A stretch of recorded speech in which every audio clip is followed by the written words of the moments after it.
लवकरच बघा पवित्र अशा महिन्याला सुरुवात होणार आहे, म्हणजेच श्रावण महिन्याला सुरुवात होणार आहे. हो, येणाऱ्या 13 ऑगस्टपासून श्रावण महिन्याला सुरुवात होत आहे. आणि आपण बघा प्रत्येक पौर्णिमेला सत्यनारायण करत असतो आणि श्रावणाचं तर वेगळंच महत्त्व आहे. या श्रावण महिन्यामध्ये आपण एक तरी सत्यनारायण अवश्य करावा. बघा आपण अधिक महिन्यामध्ये संकल्पयुक्त सत्यनारायण पूजा केलेल्या आहेत. कोणी 5 सत्यनारायण केलेत, कोणी 7 सत्यनारायण पूजा केलेत, कोणी 11 केलेत, कोणी 21 केलेत, 51 सुद्धा केलेत कोणी कोणी. पण कोणाला काहीच करणं शक्य झालं नाही आणि करायची इच्छा आहे पण काही कारणास्तव राहून गेलं, तर आता ते श्रावण महिन्यामध्ये आपली इच्छा पूर्ण करू शकतात. किंवा अधिक महिन्यामध्ये करूनही ते आता श्रावण महिन्यामध्ये पण सत्यनारायणची सेवा करू शकतात. सत्यनारायण पूजा आपण कशासाठी करतो, तर आपली आर्थिक परिस्थिती सुधारावी, आपल्या जीवनामध्ये आयुष्यामध्ये येणारे अडथळे दूर व्हावेत, आपल्या आयुष्यामध्ये भरभराट व्हावी, घरात सुख शांती नांदावी, यासाठी आपण सत्यनारायण पूजा प्रत्येक पौर्णिमेला पण करत असतो. पण असे पवित्र महिने जेव्हा येतात त्या महिन्यामध्ये पण सत्यनारायण पूजा अवश्य घातली पाहिजे. आता संकल्पयुक्त सत्यनारायण घालायचे असतील तर ते कसे करायचे, म्हणजे तुम्ही 5 सत्यनारायण करू शकता, 7 करू शकता, 11, 21, 51 हे कशा प्रकारे करायचे आणि घरच्या घरी सत्यनारायण पूजा कशी करायची याबद्दलचा व्हिडिओ तर आपल्या चॅनलवरती आहेच. पण आज मी थोडक्यात तुम्हाला सर्व माहिती सांगणार आहे, तर व्हिडिओ शेवटपर्यंत नक्की पहा. तर नमस्कार सर्वांना, श्री स्वामी समर्थ. स्वागत आहे तुमचं आपल्या चॅनलमध्ये. तर श्रावण महिन्यात आपल्याला अधिक महिन्याप्रमाणे श्रीहरी विष्णूंची सेवा करायची आहे. आपले पालनपोषण करता विष्णू महाराज आहेत, त्यामुळे आपल्याला श्रीहरी विष्णूंची सेवा करायची आहे, म्हणजेच सत्यनारायण पूजा करायची आहे. मग आपण संकल्पयुक्त सत्यनारायण पूजा करू शकतो. 5 किंवा 7 किंवा 11 किंवा 21 किंवा 51 इतके सत्यनारायण पूजा आपण श्रावण महिन्यामध्ये करू शकतो. ज्यांना जेवढे शक्य आहेत त्यांनी तेवढे करावे. मग सत्यनारायण पूजा आपण जर संकल्पयुक्त करणार असाल, म्हणजे 5 करणार असाल किंवा 7 करणार असाल, कितीही करणार असाल, म्हणजे एक नाही एकपेक्षा जास्त तुम्ही करणार असाल, तर तुम्हाला सत्यनारायण पूजेची मांडणी रोज उचलायची गरज नाही. तुम्ही एकदाच मांडणी करू शकता. फक्त आपल्याला पहिल्या दिवशी संकल्प करायचा असतो. हातामध्ये पाणी घेऊन त्यात अक्षदा हळद कुंकू घेऊन संकल्प सोडायचा आहे. म्हणजे ते हातामध्ये पाणी पकडून आपल्याला बोलायचं आहे की मी माझी ही इच्छा पूर्ण होण्यासाठी या श्रावण महिन्यामध्ये संकल्पयुक्त 5 किंवा 7 किंवा जेवढे तुम्ही सत्यनारायण पूजा करणार आहात ते तुम्ही सांगायचं आहे. आणि मग ते हातातलं पाणी तामणामध्ये सोडून, म्हणजेच संकल्प सोडणे हे सोडून आपण मग त्यानंतर सत्यनारायण पूजा करण्यास सुरुवात करायची आहे. करत असताना रोज संकल्प करण्याची गरज नाही, संकल्प फक्त पहिल्या दिवशी करायचा असतो.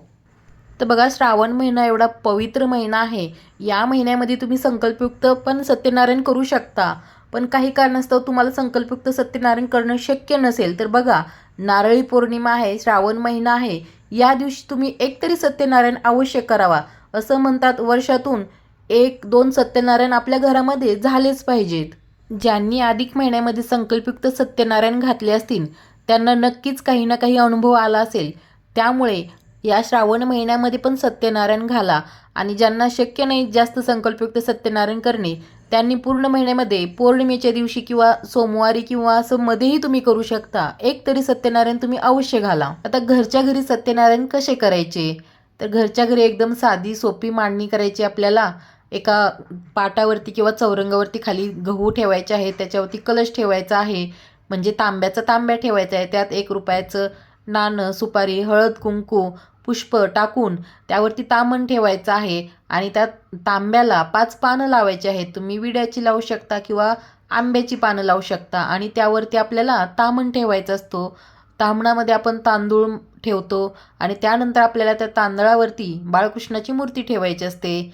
पाठीमागं सत्यनारायणाचा फोटो ठेवायचा आहे आणि समोर आपल्याला गणपतीची स्थापना करायची आहे, कुलदेवतेची स्थापना करायची आहे आणि वरुण देवतेची स्थापना करायची आहे. तुम्ही ते विड्याच्या पानावरती सुपारी स्वरूपात स्थापना करू शकता. आणि कोणती पण पूजा करताना आपल्याला प्रथम दिवा लावून घ्यायचा आहे, दिव्याची पण पूजा करून घ्यायची आहे आणि त्यानंतर मग पूजेला सुरुवात करायची असते. तर मग आपण प्रथम गणपतीची स्थापना करून घ्यायची आहे. सुपारी घ्याल तुम्ही तर सुपारीला पण आपल्याला अभिषेक करायचा असतो. ओम गण गणपती नमः असं म्हणत अभिषेक करू शकता.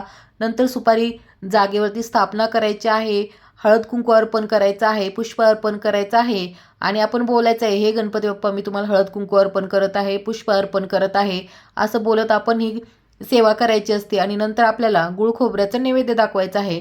त्यानंतर आपण दुसरी सुपारी घेणार आहोत ती कुलदेवतेची सुपारी घेऊन पण अभिषेक करायचा आहे. आणि मग तुम्ही कुलदेवतेचा मंत्र बोलू शकता. ओम ऐं ह्रीं क्लीं चामुंडाई विचे हा मंत्र बोलत पण तुम्ही अभिषेक करू शकता. आणि मग कुलदेवतेची सुपारी जागेवरती ठेवायची आहे. आणि मग कुलदेवतेला पण आपण असंच बोलायचं आहे की हे कुलदेवती माता, मी तुम्हाला हळद कुंकू अर्पण करत आहे, पुष्प अर्पण करत आहे. नैवेद्य म्हणून तुम्ही साखरेचा नैवेद्य दाखवू शकता. याच प्रकारे आपल्याला वरुण देवतेची पण सुपारी घेऊन त्यावरती पण अभिषेक करून पूजा करून घ्यायची आहे. आणि यानंतर आपण बाळकृष्णाच्या मूर्तीवरती अभिषेक करून घ्यायचा आहे. अभिषेक करताना आपण ओम नमो भगवते वासुदेवाय नमः हा मंत्र पठण करत अभिषेक करायचा आहे, किंवा पुरुष सूक्ताचं पठण तुम्ही करू शकता. आणि मग बाळकृष्णाची मूर्ती जागेवरती म्हणजे तामणात ठेवायची आहे. गंध अर्पण करायचा आहे, पुष्प अर्पण करायचं आहे आणि बाळकृष्णांना तुळशीपत्र अर्पण करायचं आहे. आपल्याकडे सत्यनारायण महाराजांचा जो फोटो आहे तो फोटो पण स्वच्छ पुसून घ्यायचा आहे आणि फोटोची पण पूजा करून घ्यायची आहे. गंध पुष्प अर्पण करून आपण वरुण देवतेला पण साखरेचा नैवेद्य दाखवायचा आहे. आणि सत्यनारायण महाराज आणि बाळकृष्ण यांना आपण शिऱ्याचा नैवेद्य दाखवायचा आहे. आणि केव्हा पण सत्यनारायण पूजेमध्ये जेव्हा आपण शिऱ्याचा नैवेद्य अर्पण करतो त्यावरती आपल्याला तुळशीपत्र ठेवायचं असतं. एक तुळशीपत्र तुम्ही ठेवा आणि नैवेद्याभोवती पाणी फिरवून नैवेद्यम समर्पयामी असं म्हणायचं आहे. आणि यानंतर आपण सत्यनारायण पोथी पठण करायची आहे. आता आपण घरच्या घरी सत्यनारायण करणार आहोत, तर आपल्याकडे सत्यनारायण कथा पण पाहिजे. त्यामुळे तुमच्याकडे जर सत्यनारायण पोथी किंवा कथा नसेल तर तुम्ही ते अवश्य मागवू शकता. ऑनलाईन मागवा किंवा जवळपासच्या मठात केंद्रात पण तुम्हाला भेटेल, किंवा मग जिथं देवांचं सामान भेटतं, पूजेचं साहित्य भेटतं, अशा दुकानात पण तुम्हाला ही पोथी भेटून जाईल. तर हे पहा, अशा प्रकारे तुम्ही सत्यनारायण पूजाविधी असं नाव असलेलं किंवा सत्यनारायण कथा असं नाव असलेलं पोथी आणू शकता. यामध्ये आपल्याला 5 अध्याय पठण करायचे असतात. 1 ते 5 अध्याय पठण करण्यासाठी तुम्हाला अर्धा ते पाऊण तास लागू शकतो. आणि अध्याय पठण झाल्यानंतर आपल्याला परत आरती करायची असते. आणि नंतर आपण जो नैवेद्य दाखवलेला आहे सत्यनारायण महाराजांना, तो आपण पूजा झाल्यानंतर घरातल्या सर्वांनी खायचा आहे. बाहेरच्या लोकांना तो नैवेद्य म्हणजे प्रसाद वाटायचा नाही. तो नैवेद्य आहे तो घरच्या घरी आपण खायचा आहे. आणि तुम्ही संकल्पयुक्त सत्यनारायण करणार आहोत तर पूजा मांडणी आपल्याला उचलायची नाही. रोज रोज मांडणी करण्याची आवश्यकता नाही. फक्त फुलं म्हणा, विड्याची पानं म्हणा, जे काही निर्मल्यात टाकायच्या वस्तू आहेत, म्हणजे फुलं खराब झाली ती निर्मल्यात टाका, विड्याची पानं खराब झाली असेल तर ते काढून घ्या आणि स्वच्छता करून परत दुसऱ्या दिवशी अजून फुलं अर्पण करा. नैवेद्य आपण रोज उचलायचा आहे आणि दुसरा नैवेद्य दाखवायचा आहे. या प्रकारे तुम्ही करू शकता. पण पूर्ण सर्व फोटो उचलायची किंवा चौरंग हलवायची काही गरज नाही. आणि जर तुम्ही खूप गॅप नंतर सत्यनारायण पूजा करणार असाल, म्हणजे की एक आता करणार आहात तर दुसरा सत्यनारायण तुम्ही 8 दिवसांनी करणार आहात, किंवा बाहेरगावी जाऊन आल्यानंतर करणार असाल, तर अशा वेळेस तुम्ही मांडणी उचलू शकता आणि नंतर मांडणी करू शकता. आणि आपल्याला श्रावण महिन्यामध्ये भगवान श्रीहरी विष्णूंची सेवा करायची आहे. भगवान श्रीहरी विष्णूंची सेवा केल्याने आपल्या घराची प्रगती होते, लक्ष्मी प्राप्ती होते. जिथं भगवान श्रीहरी विष्णूंची सेवा होते तिथे माता लक्ष्मी आपोआपच येत असते. आणि बघा, भगवान श्रीहरी विष्णूंना काय प्रिय आहे तर तुळस अतिप्रिय आहे. त्यामुळे तुम्ही तुळशीपत्र आवर्जून प्रत्येक सत्यनारायण पूजेमध्ये वापरा. आणि जर तुम्हाला गोकर्णाची फुलं भेटली तर गोकर्णाची फुलंसुद्धा खूप प्रिय आहेत. तुम्ही गोकर्णाची फुलं बाळकृष्णांना अर्पण करू शकता. आणि प्राजक्ताची फुलंसुद्धा खूप खूप प्रिय आहेत. त्यामुळे तुम्ही प्राजक्ताची फुलंही बाळकृष्णाला आवर्जून अर्पण करू शकता. श्रावण महिन्यामध्ये सगळं वातावरण एकदम प्रसन्न असतं आणि प्रत्येक झाडाला फुलंही आलेलीच असतात. त्यात तुम्हाला गोकर्णाची फुलं पण भेटतील आणि प्राजक्ताची फुलं पण भेटतील. तुम्ही सकाळी सकाळी प्राजक्ताची फुलं आणून जर फ्रीजमध्ये ठेवली तर तुम्हाला संध्याकाळच्या वेळेस जेव्हा आपण सत्यनारायण पूजा करणार आहोत त्यावेळेस अर्पण करण्यास मिळतील. आणि सत्यनारायण पूजा ही शक्यतो प्रदोष समयी केली जाते, म्हणजे संध्याकाळी 6च्या पुढे. तुम्हाला जर घरच्या घरी सत्यनारायण पूजेची मांडणी कशी करायची आणि सत्यनारायण पूजा कशी करावी ही माहिती पाहिजे असेल तर आपल्या चॅनलवरती तोही व्हिडिओ आहे, तुम्ही तो व्हिडिओ नक्की पाहू शकता. आणि या व्हिडिओमध्ये मी तुम्हाला थोडक्यात माहिती सांगितलेलीच आहे.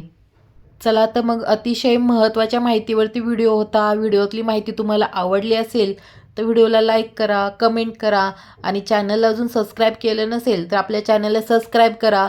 व्हिडिओतली माहिती तुमच्या कामाची असेल, तुम्हाला माहिती थोडी तरी आवडली असेल तर व्हिडिओला नक्की सबस्क्राईब करा. चला, तोपर्यंत सर्वांना धन्यवाद.